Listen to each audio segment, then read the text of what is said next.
Hello పిల్లలు, welcome to our world కుట్టి Telugu stories. ఈరోజు మనం సూర్యకాంతమ్మ గారి ఇంటికి ఎలాంటి కోడలు వస్తుందనేది ఈ వీడియోలో చూసేద్దాం.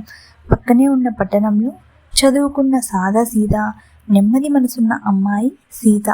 ఆ అమ్మాయితో సంబంధం ఫిక్స్ చేసి పెళ్లి కూడా చేసేశారు. వివాహమైన రోజు ఇంట్లోకి అడుగు పెడుతున్న సీతకు ఒకటే ఆలోచన, ఇకపై నా జీవితం అంతా ఇక్కడే అని.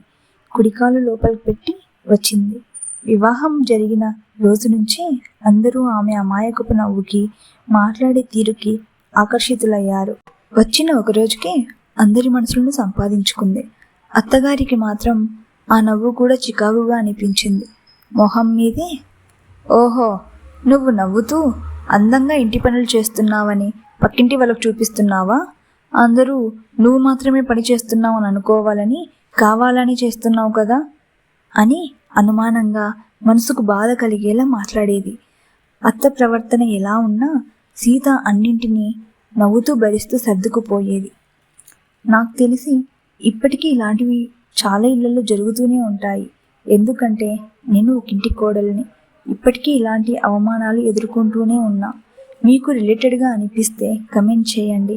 నా వీడియో నచ్చితే లైక్ చేసి సబ్స్క్రైబ్ చేసుకోండి.